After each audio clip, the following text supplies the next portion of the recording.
Good evening. This is actually way past midnight, so it's real good morning. Maybe about 1 a.m. on Friday in the month of August. And I can't remember which date is it, but that doesn't matter, does it? See, this is about the COVID-19, which I'd just like to say a few words today as in this little corner of mine where I'm going to play back some Superman pictures and so forth, because as I was been working on some building projects. This is the apartment, and I've been working on the toilets, 3 toilets, and doing all the fixing, and I decided it's been a while since I made a video, and I posted a lot of photos of my Superman activities. But let me explain to you in short. I'm rambling today about basically, I guess, the key topic of my research is human consciousness. Okay, we know about the mind. Before that, it was the brain, and then from the mind, they've transcended to consciousness.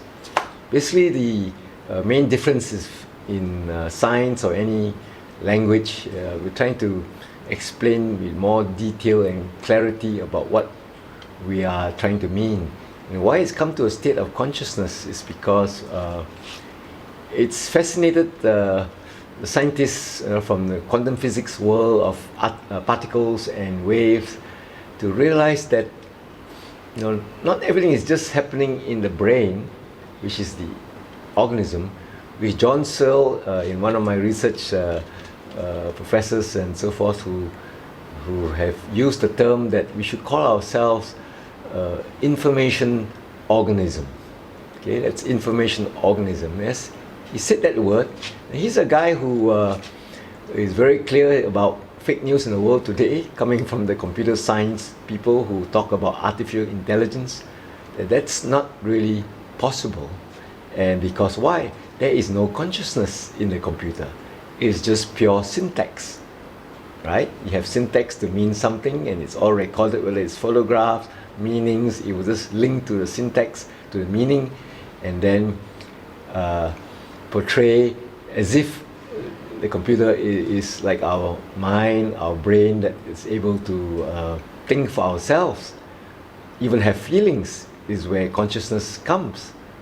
But so I like the word he used, information organism, which is basically what I'm just going to share and ramble here in a few minutes.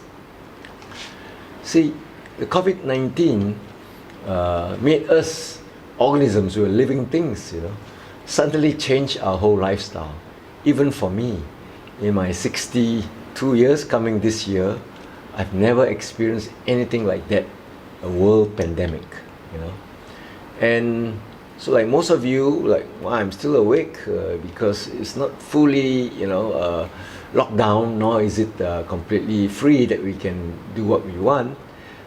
In this semi-state in the past 5 months, I just want to say that it's helped me ponder more. Not that it started me to ponder. I've been pondering all my life, since I was young, about what is life? What's the meaning and purpose? But nobody could explain to me. And so, but they called me things like, you're a lawyer Buruk, you talk so much, you are what they call, ought to be a philosopher. I didn't even know what a philosopher was then, when I was that young. But yes, I've researched all the philosophers, especially in the area of the mind, the brain, and it's covering psychologists and of course quantum physics with its explanation of how consciousness can come about. That's outside of our physical organism. So the key thing is, in short, as I'm rambling on, live your life as if there's no end. And it seemed like that when I was a little boy. Every day came by, and next day and the next day, and I just grew up. But I wrote my journals for coming now 41 years this year, coming to maybe even 42. Time just passed so quickly. because I wrote journals. And today I'm leading you to my latest journals and also websites that I've been creating. It's called the Transpersonal Psychology website.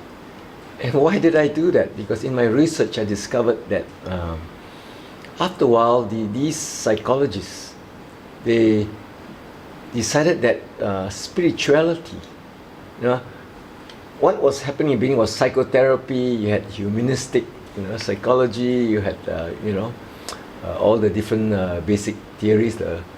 They created transpersonal psychology as the fourth force of psychology. So they're adding in spirituality. That's a big factor in my life, and I studied more, and I say, wow, this information organism, that's me, with my mind, my consciousness, and using my organism of the brain, which nobody knows how it can understand how the brain works. That's why John Searle said, if you cannot understand how the brain works, you cannot create artificial intelligence. You can make an artificial heart because you can study the heart and how it pumps and how it works, so you can make an artificial heart.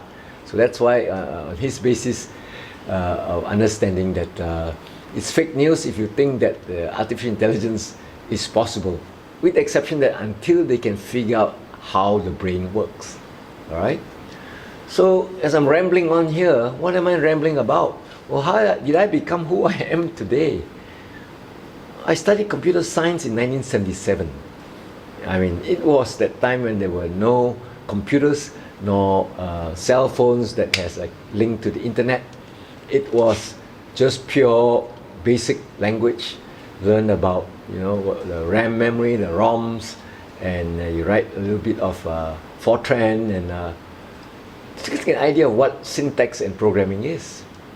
I'm glad I had that interest to study computer science because I knew my father told me to become an accountant, and I was a pure science student all right through secondary school.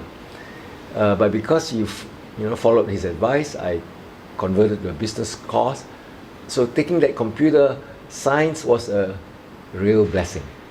I came out in the real world after being paid 500 ringgit a month, paying 50 cents for a minibus to go to work, and I got married, and with a future that I was positive about because of my confidence, I guess, in my information organism that I am, that I have acquired lots of knowledge, not to brag about my capability. If those who know me, I am will always be apologizing for my bad memory and my poor logic, and sometimes I'm like lost trying to figure out something, right? But that's who I am or have been, and I have never stopped figuring out things.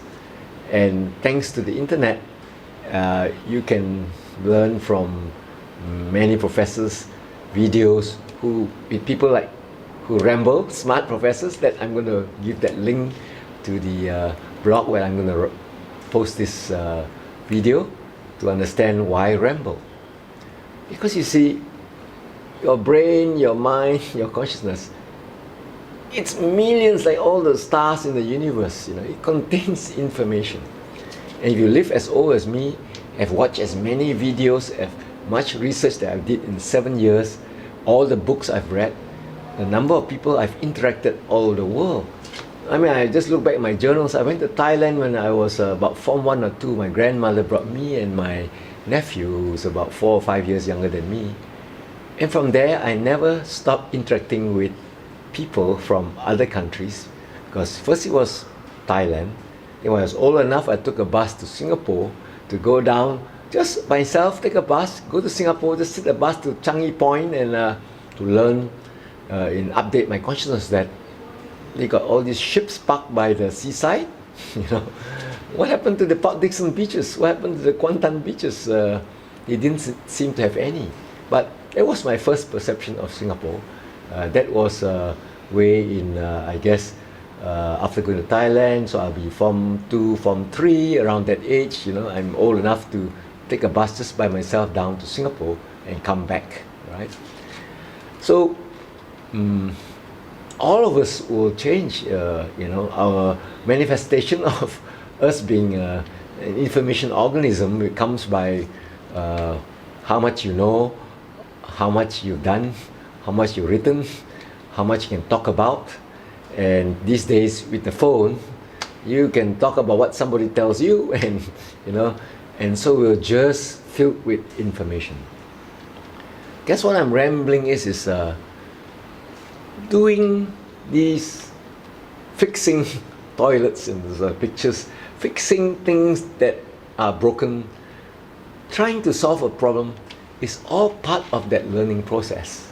All right, and you try fixing all your toilets, start doing the plumbing, and start doing, you find you need all the tools, so you acquire the tools, and once you got the tools, then when you start doing yourself, it takes a bit of practice, to fix it, and you unfix it, and then you fix it again. Through patience, your brain, the cells record all these things, and it gets into your consciousness, and your consciousness is, of course, goes everywhere. You don't know where it is, but it's there. It's just like you don't know where your the YouTube video is stored, but it's stored somewhere. It's coming to you through Wi-Fi, and you are able to watch what I'm telling you today.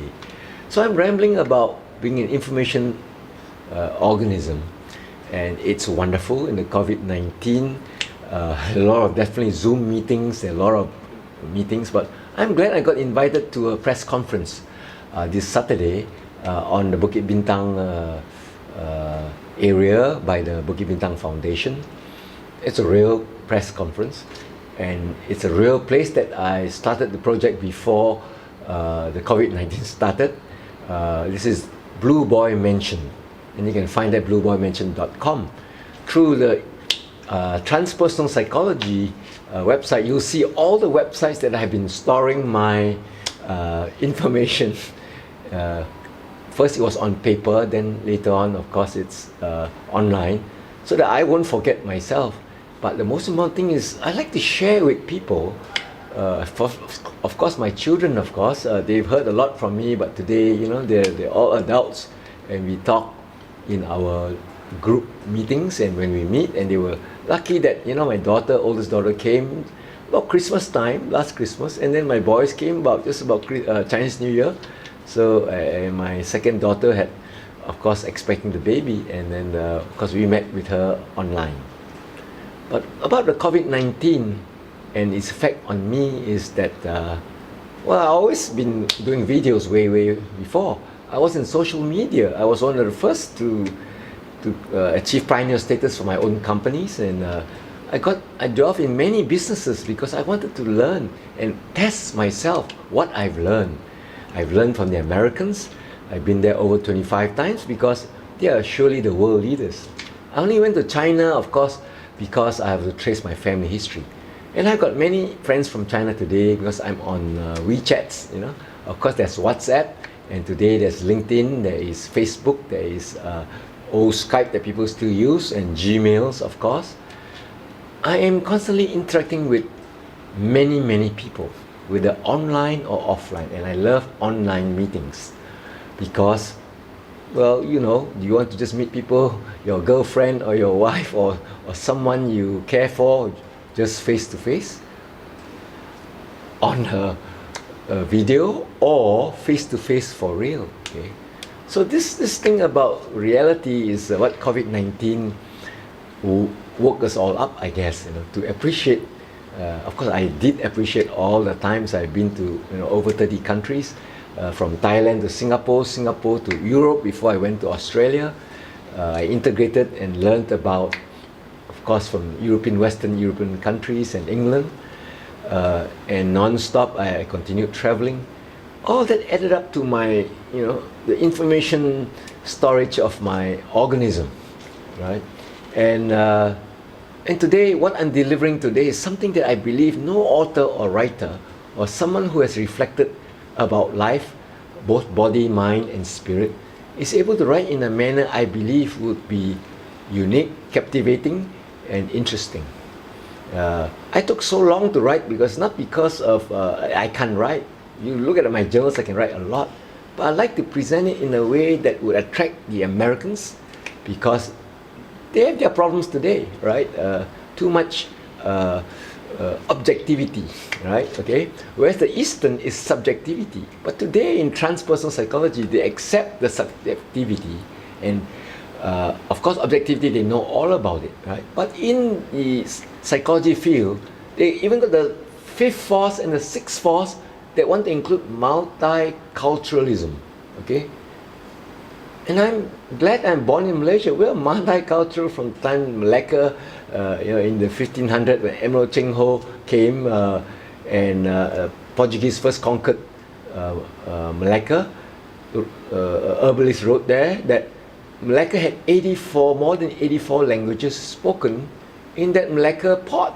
Okay, so my love for history, I'm a pure science student. Then I went to business, and then I'm interested in history today, and then it will, like your computer gets upgraded, And then I just want you all to know that thanks for listening. I'm sharing this to all my friends, I don't know, 2,000, 3,000 in Facebook or whoever on mails, because it shares basically what COVID-19 did to me and how it is affirmed when I was a little boy, how important getting to know things to understand life is. And I think more of us today have more opportunities to understand life because everyone is giving their version. I'm not a guy who's wanting to convert somebody or change his mind, but what I like to do is always share. And like my children, I've never forced them. They have to choose. I think my previous video talked about that when I bore my testimony about choices. So I will continue to study. And the China people, the 1.5 billion of them, and many of them my friends, they lack something in their consciousness. They've sent thousands overseas to learn English. Two of my sons taught them in England as missionaries. And today they are still learning, and there seems to be some political things. Well, that's politics. I write all about these things. Give me time because I'm so busy fixing toilets. And to my boys in Singapore, some of the pictures I'm going to share will be from Singapore, right? And it's a much smaller apartment, and and I took pictures of a small toilet to show that it's as small as Singapore. Of course, I've got bigger toilets here, right? 3 toilets in this apartment alone. In Singapore, sometimes they just give you one, right? That's how it started in the beginning. So, a bit of rambling here, a lot of things I like to say, but continue to read my Facebook. I share a lot in there, little snippets of things that I put in there, all very disorganized, but that's why a book is required, where the whole story starts from the beginning, the middle, chapter 1 or part 1, then there's part 2, and then there's part 3, you see, okay? Most of us are living in the part 2 of the world. We don't know where we came from, and we don't know where we're going to go. So I'm spending a lot of time sharing about things here in the part 2, but because spirituality is part of transpersonal psychology, and many of you, I've talked to many of different religions. I have Interfaith active right now, a website in transpersonal psychology. In fact, multicultural, is part of that is included in the science. So America is changing. The scientific world is changing, right? And let's hope that we all, because of COVID-19, change for the better. It certainly has helped me to become a more useful person at home for myself, be able to help a lot of people. Blue Boy Mansion is where I'm transforming a building and people. That's the biggest project I've done. Not necessarily in the amount of money I'm going to earn, but that's not so important today, right? And read all about my thoughts of why I say it's not the most important thing. There's so many things to share, but this is just a little rambling. Thank you for allowing me to ramble in this little corner of mine. With a little camera, I can reach to all my friends throughout the world. Thank you for friends and family who are my best friends. Good night.